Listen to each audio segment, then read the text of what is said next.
안녕하세요. 데이터 분석과 데이터 시각화 강의를 진행할 강지영입니다. 이번 시간에 살펴볼 데이터 전처리 활동은 데이터 통합과 데이터 축소입니다. 먼저 데이터 통합에 대해서 함께 살펴보도록 하겠습니다.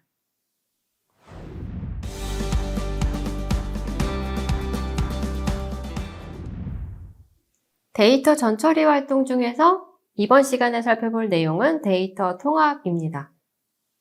데이터 통합이라고 하는 것은요, 우리가 데이터를 수집할 때 한 곳에 저장되어 있는 데이터를 수집하는 것이 아니라 여러 데이터 저장소에 저장되어 있는 데이터를 수집하기 때문에 다양한 데이터 소스, 이기종 데이터 소스의 데이터를 하나의 기준으로 일관된 데이터 저장소로 합치기 위해서는 다양한 작업을 해주어야 합니다. 그때 해주어야 하는 데이터 전처리 활동에 대해서 살펴볼 거예요. 자, 데이터 통합을 해야 하는 이유, 필요성에 대해서 한번 살펴볼게요.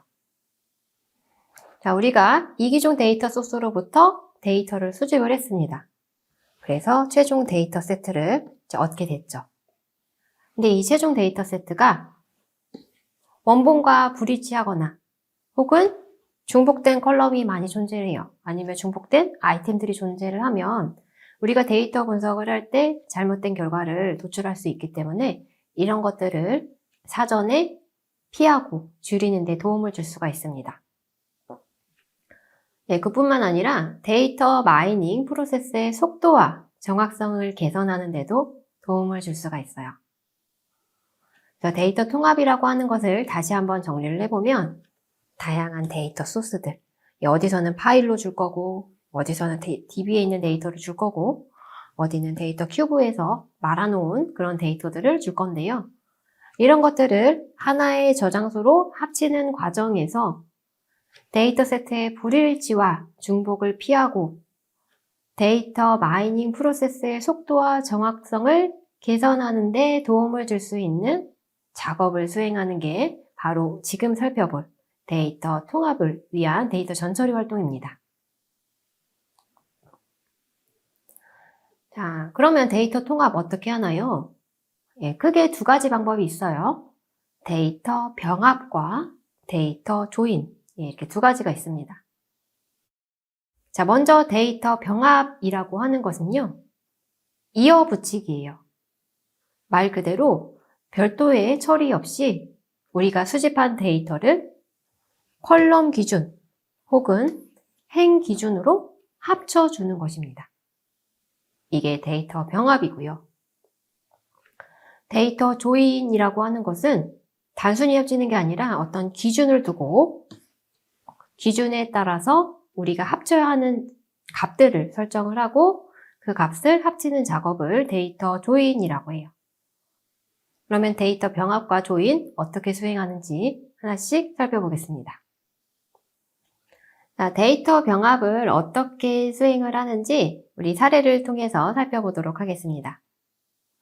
자, 먼저 어떤 기업에서 데이터를 관리를 하는데 상반기와 하반기를 나누어서 관리를 하는 사례가 있어요. 하나의 파일에 혹은 하나의 데이터베이스에 데이터를 쭉 누적해도 되겠지만 그 회사에서는 어떤 용량적인 문제 때문에 혹은 관리의 편의성을 위해서 분기별로 혹은 반기별로 나누어서 파일을 관리한다고 합니다. 자, 그런 경우에 우리가 관리하는 속성 값들, 각각의 컬럼 값들은 동일한데 단순히 기간 때문에, 기간에 의해서 데이터를 분할해서 관리를 하는 경우, 이때 우리가 빅데이터 분석을 하기 위해서는 분기 혹은 반기별로 나누어진 그런 파일들을 하나로 통합을 해서 분석을 해줘야겠죠. 자, 그런 경우에 우리가 할 수 있는 게 바로 행병합입니다. 로 기준으로 병합을 해주는 거예요. 그래서 이 경우에는요, 전제 조건이 있습니다. 지금처럼 데이터 A와 B가 단순히 기간에 의해서, 즉 인덱스에 의해서만 나뉘어지는 것이고요. 동일한 컬럼을 사용하고 있다. A와 B는 같은 컬럼을 사용하고 있다라는 것이 전제가 되어야지만 우리가 별도의 연산 없이 A와 B를 열병합해서 사용을 할 수가 있습니다. 자, 그 다음에 살펴볼 내용은 컬럼 병합입니다. 자, 컬럼 병합은 언제 사용을 하느냐?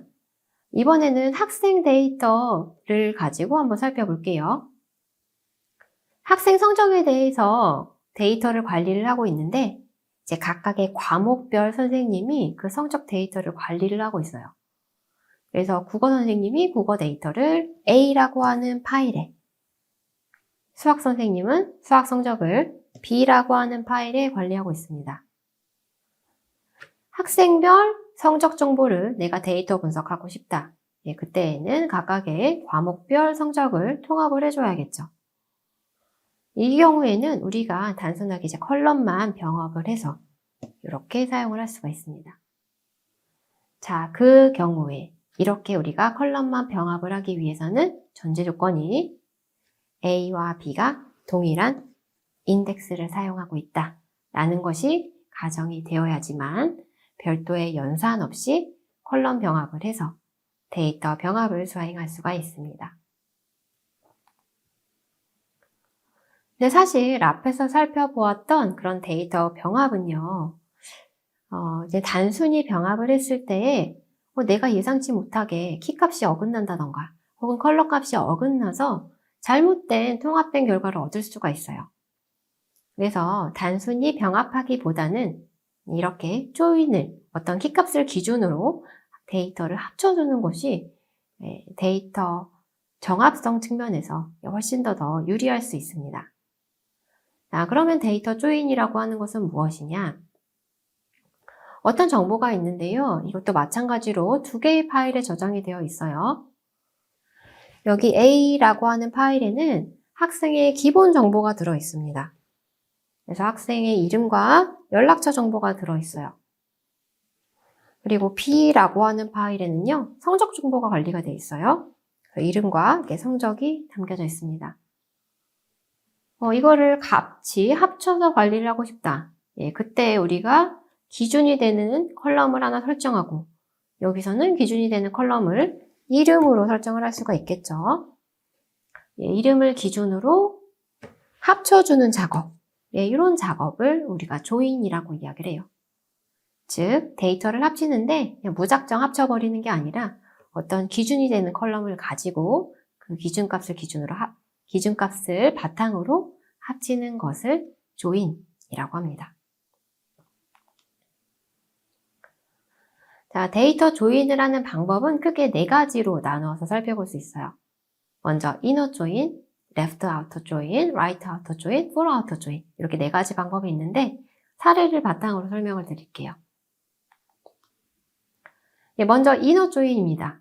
inner join은 두 데이터의 교집합만 합치는 거예요. 자, 어떤 파일에서는 이제 ABC라고 하는 학생에 대해서 키 정보를 관리하고 있고 어떤 다른 파일에서는 ABD라고 하는 학생에 대한 성별을 관리하고 있어요. 그래서 이 두 데이터를 합치고 싶다.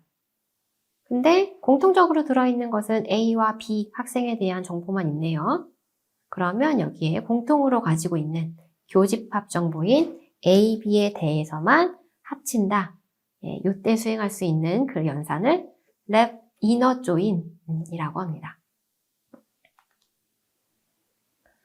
자, 그 다음에는 이제 한쪽에 있는 데이터가 더 중요해서 그 데이터를 계속 보존하고 싶을 때 사용할 수 있는 방법이에요.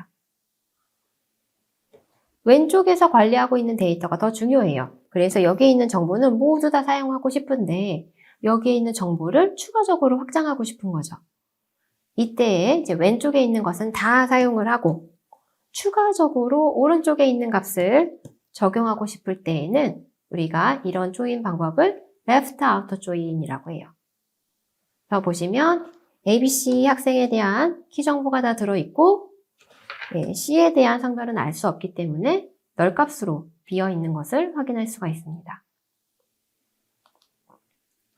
그 반대의 경우는 right outer join이에요. 오른쪽에 있는 정보가 훨씬 더 중요하기 때문에 오른쪽에 있는 정보는 모두 다 유지를 하고 D에 대한 키 정보는 왼쪽에서 얻어올 수 없기 때문에 비어있는 상태로 조인을 하는 거고요. 마지막은 모두 다 합쳐주는 거죠. 모든 데이터를 다 합친다. 그 대신 모르는 것은 비워두자. 이런 것을 우리가 full outer join이라고 합니다. 자, 데이터 통합을 할 때 우리가 제대로 관리를 하기 위해서는 공통 코드 관리와 중복 데이터 처리를 해주어야 해요. 자, 먼저 공통 코드 관리라고 하는 것은 굉장히 중요합니다. 이거는 사실 기술적인 이슈라기보다는 거버넌스적인 측면에서 굉장히 중요해요. 예를 들어서 나는 장비라고 하는 용어를 쓸 거야. 근데 우리가 어떤 단어가 이제 명확하게 하나의 분류에 대해서 표현을 한다기보다는 이제 다양한 요소들을 포함을 할 수가 있잖아요. 그렇기 때문에 내가 장비라고 하는 그 단어를 컬럼명으로 사용하고자 한다. 그렇다면은 여기서 말하는 장비가 무엇인지를 명확하게 관리를 해주어야 합니다. 그래서 우리가 데이터를 관리하는 주체에서는 반드시 각각의 스키마에 쓰이는 표현들 그리고 공통 코드에 대해서 용어집을 만들고 그 용어집이 의미하는 표현이 무엇인지를 관리를 해주셔야 해요.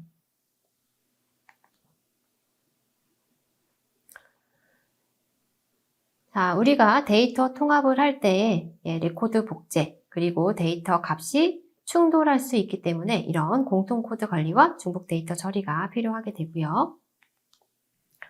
그러면 데이터 통합은 어떤 과정을 거쳐서 하게 되느냐?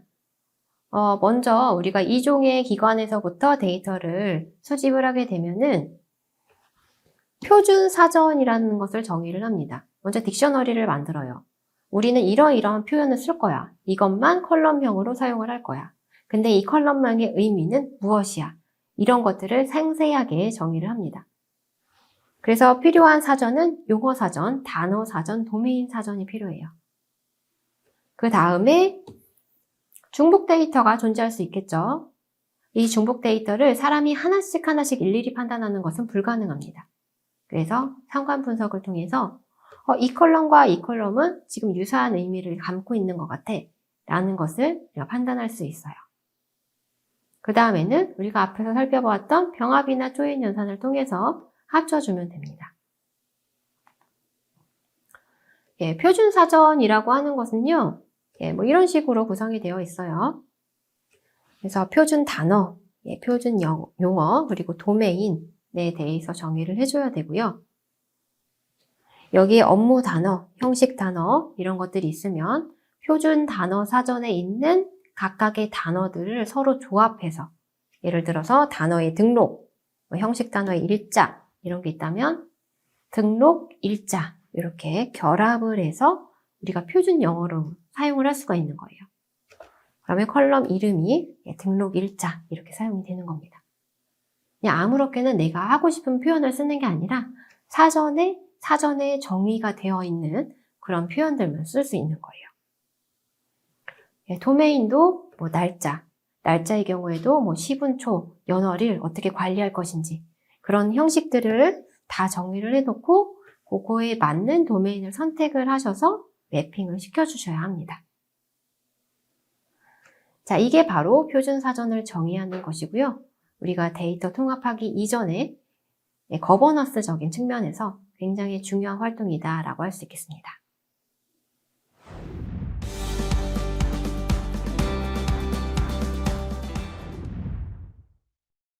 이번에 살펴볼 데이터 통합 활동은 중복 데이터 처리 방법입니다. 자, 우리가 이종 소스로부터 데이터를 가지고 왔죠. 그 다음에 거버넌스적인 측면에서 사전도 구축을 했어요. 그런데 우리가 다양한 기관에서 데이터를 수집하다 보니까 어떤 컬럼끼리 중복된 데이터들이 포함이 되어 있습니다. 자, 이런 것들을 어떻게 확인을 할 수 있을까요? 자, 확인하는 방법을 살펴보기 전에 중복 데이터란 무엇인지부터 개념을 잡고 이제 중복 데이터를 어떻게 처리하는지 살펴보도록 하겠습니다. 자, 먼저 중복값이라고 하는 것은요, 말 그대로 똑같은 값이 들어있는 거예요. 자, 여기 볼까요? K1과 K2 이렇게 두 개의 컬럼이 있어요. K1에는 1, 2라고 하는 값이 있고요. K2에는 1, 2, 3, 4 뭐 이런 값들이 들어있네요. 자, 여기에서 우리가 중복 데이터가 들어있는지 확인할 수 있는 방법. 만약에 파이썬을 사용을 하신다면 이런 메소드를 사용을 해서 중복 데이터가 있는지를 확인할 수가 있습니다. 그러면 이렇게 true, false를 통해서 지금 데이터가 중복이 되었다, 아니다 라는 결과값을 반환받을 수 있어요. 앞에 1과 1이라고 하는 값 있죠? 이게 처음 나온 값이니까 이제 false였고, 여기 앞에 동일한 값이 있었기 때문에 여기는 true 값이 들어있어요. 1, 2는 처음 나왔고, 2, 3 처음 나왔고, 2, 3가 또 있네요. 그래서 4번은 true. 이런 식으로 우리가 중복 데이터를 확인할 수 있고요. 그러면 동일한 데이터를 굳이 여러 번 볼 필요가 없으니까 이런 값들은 삭제를 해줍니다. 그래서 일반적으로 드롭을 시켜요. 날려버린 다음에 데이터 분석을 해요. 그래서 이렇게 로우 기준으로 중복이 되어 있는 값을 삭제하고 처리하는 그런 형태의 중복 데이터가 있고요.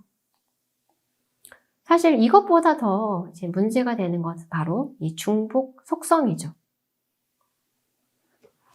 어떤 데이터 셋에서는 키라고 센티미터 단위로 키를 관리했어요. 그리고 어떤 기관에서는 신장이라고 하는 컬럼명을 사용을 해서 피트 단위로 데이터를 관리했어요. 언뜻 봤을 때는 두 개의 값이 다르기 때문에 다른 데이터라고 생각할 수 있겠지만 사실 알고 봤더니 동일한 값인 거죠. 그래서 여기서 보는 그 중복 데이터는 속성, 피처, 어트리뷰트 차원에서의 중복입니다. 하나의 피처가 이제 다른 특성으로부터 도출할 수 있는 경우를 우리가 중복 속성이라고 하고요. 이런 것들을 우리가 사전에 데이터 분석하기 이전에 발견을 해서 중복되어 있는 값은 날려주는 작업이 필요해요. 그러면 이런 것들을 어떻게 찾느냐? 우리가 앞에서 봤던 것처럼 컬럼이 4, 5개 있으면 그냥 하나씩 하나씩 보면 됩니다. 근데 내가 분석해야 할 컬럼이 100개 이상, 1000개 이렇게 될 경우에는 아무리 눈을 크게 뜨고 집중을 한다고 하더라도 확인을 할 수가 없어요. 더구나 내가 모르는 도메인, 의료 도메인, 아니면 제조 도메인, 내가 전혀 사전 지식을 가지고 있지 않은 도메인에 대해서 그렇게 처리를 해야 한다? 굉장히 막막하겠죠. 그때 우리가 적용할 수 있는 기법이 바로 이 상관 분석입니다. 그러니까 변수의 관련성을 보기 위해서 코릴레이션이라고 하는 상관관계를 볼 거예요. 이 상관관계라고 하는 것은 하나의 변수가 증가하면 또 다른 변수도 증가한다. 그러니까 하나가 증가하는데 또 다른 것도 증가하네. 또 하나는 감소하는데 또 다른 것도 감소하네. 이러한 데이터의 특징을 우리가 상관관계가 있다라고 이야기를 해요. 그러면 어떤 식으로 우리가 상관 분석을 진행할 수 있는지 하나씩 살펴보겠습니다. 자, 가장 간단하게는 산점도라고 하는 시각화 툴을 사용을 해서 보는 거예요. A라는 속성 X축에 두고요. B라고 하는 속성을 Y축에 둬요. 그 다음에 각각의 데이터 분포에 대해서 시각화를 합니다. 그러면 이렇게 스캐터 플롯이 그려지게 되고요. 이게 어떤 직선 형태로 나타난다. 그러면 우리는 이 두 개의 변수가 상관관계가 있다라고 파악할 수가 있어요.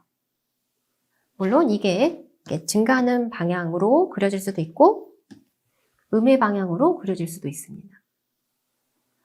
자, 이렇게 있는 것을 우리가 상관관계가 있다라고 하고 그 값이 하나의 선에 매우 근접해서 분포에 있다면 이것은 강한 상관관계가 있다라고 하고요.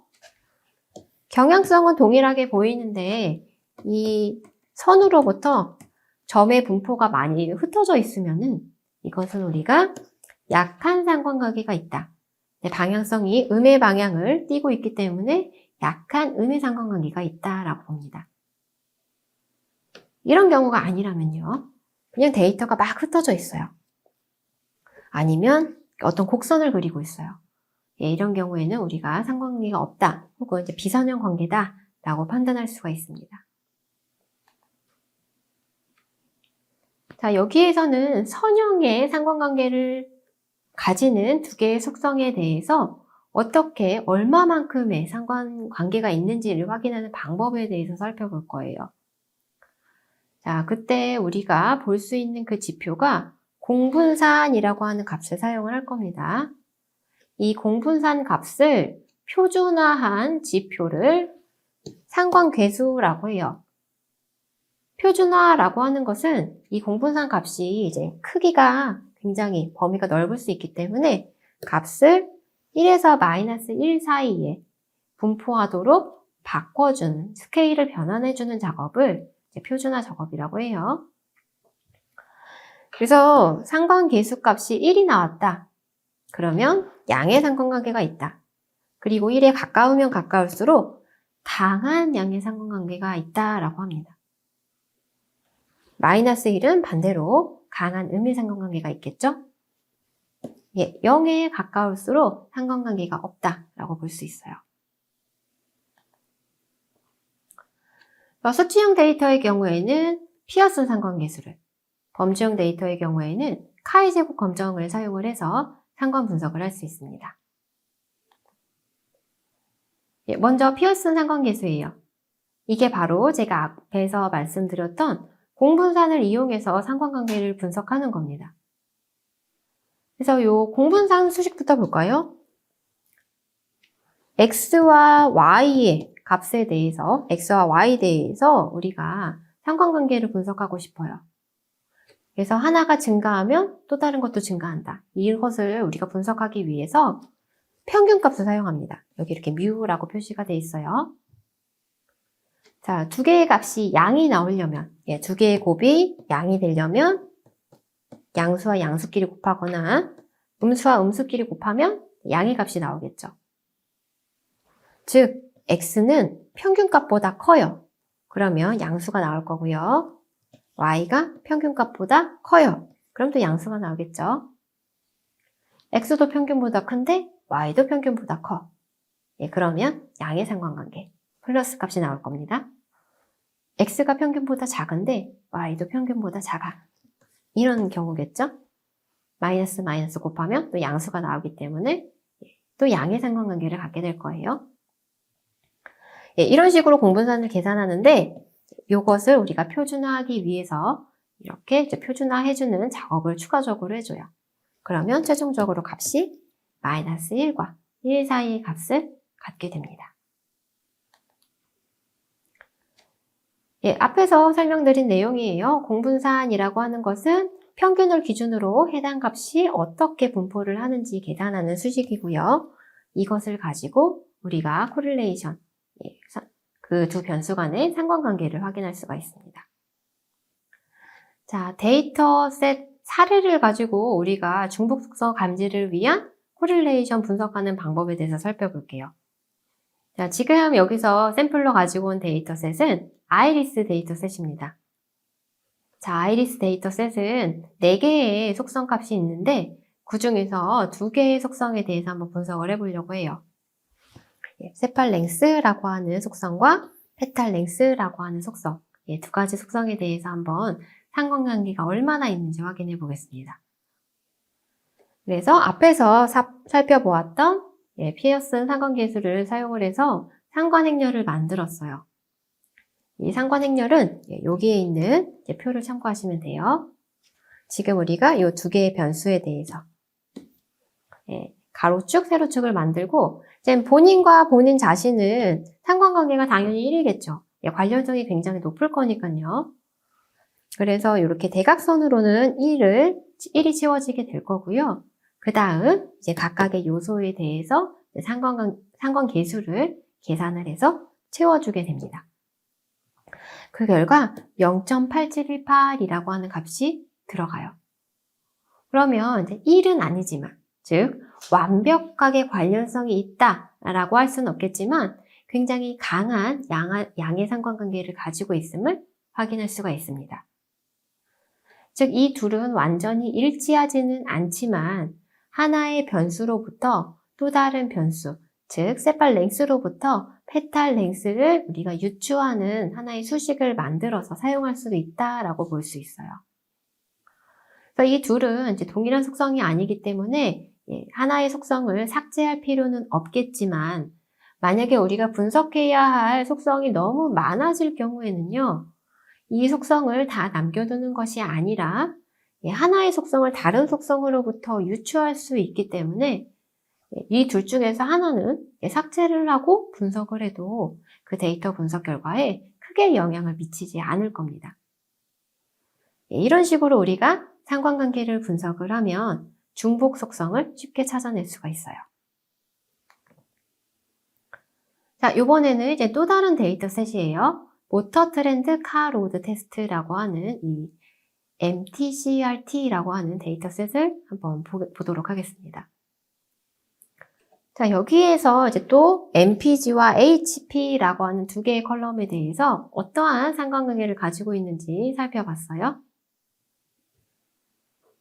MPG와 HG, 이제 각각 본인 자기 자신에 대해서는 1이라고 하는 상관관계를 가지고 있습니다.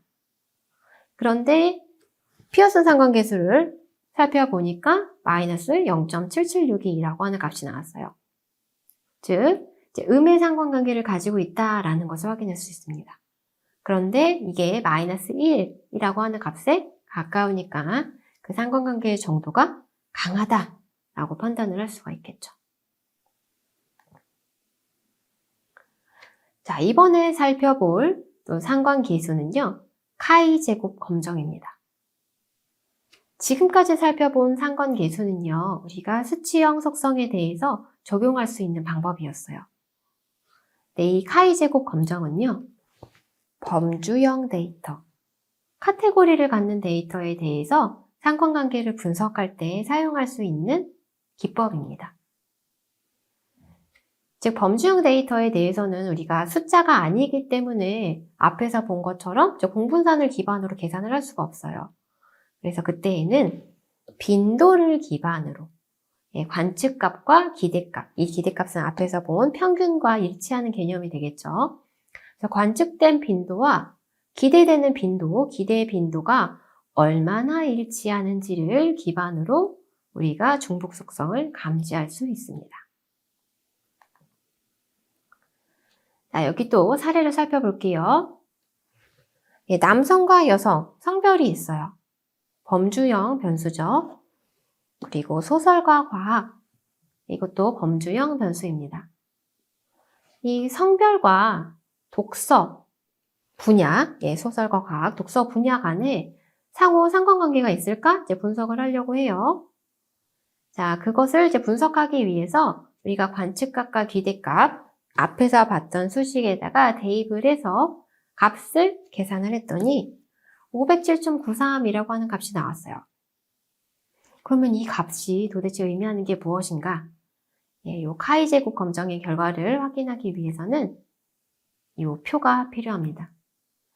그래서 먼저 가설을 세우는 거예요. 지금 우리는 성별과 선호하는 독서 분야, 이 두 가지에 대해서 보고 있어요. 그래서 먼저 가설을 세웁니다. 지금 이 두 개의 속성 간에는 상호 상관관계가 없을 것이야. 독립적일 것이야. 라고 가설을 세웁니다. 그리고 앞에서 봤던 수식을 사용을 해서 카이 제곱 검정 결과에 수식 값을 도출해요. 그랬더니 507.93이라고 하는 값이 나왔어요. 그 다음 이 표를 해석하기 위해서는 자유도를 계산을 해줘야 합니다. 자유도라고 하는 것은 우리가 영향을 미치는 속성에서 빼기 1 한 결과값을 사용을 하면 되는데요. 지금 성별에는 이제 두 가지 값이 있었죠. 그리고 독서 분야에도 두 개의 값이 있었어요. 그래서 각각의 범주에 대해서 2-1, 2-1을 적용을 한 다음에 그 값을 곱한 결과값. 즉, 지금 이 데이터셋에 대해서는 자유도가 1이 나왔습니다. 그러면 이제 자유도 1에 대해서 우리는 0.5% 유의 수준에서 지금 이 가설이 성립이 하는지 안 하는지를 보고 싶어요. 그래서 0.5%면 0.005죠. 여기 있네요. 알파 값을 기준으로 이제 맞닿는 값을 확인했더니 7.88이라고 하는 값이 나왔습니다. 자, 지금 우리가 얻는 값은 7.88인데 이것을 기각하기 위해서, 즉 요 가설이 엉터리야, 틀렸어 라고 하기 위해서 필요한 값은 7.88인데 507.93이라고 하는 훨씬 더 큰 값이 도출이 됐어요. 그렇기 때문에 결론은 어떻게 내릴 수 있느냐? 우리가 애초에 세웠던 가설은 틀렸네요. 성별과 선호하는 독서 분야는 독립적이다 라는 것은 틀렸습니다. 기각해야겠습니다. 결론적으로 성별과 선호하는 독서 분야는 강한 상관관계가 있습니다 라고 분석을 할 수 있습니다. 네, 이번 시간에는 데이터 통합에 대해서 살펴봤어요. 데이터를 합치는 연산인 데이터 병합과 조인 연산, 그리고 병합과 조인을 하기 위해서 우리가 사전을 만들어야 된다고 했었죠. 그래서 만들어야 하는 딕셔너리의 종류에 대해서 살펴봤고요. 그리고 이 병합하는 그 과정에서 중복된 데이터가 발생할 수 있다라고 했습니다. 그런 중복된 데이터를 통계적인 알고리즘을 통해서 판단하는 방법에 대해서 살펴보았습니다.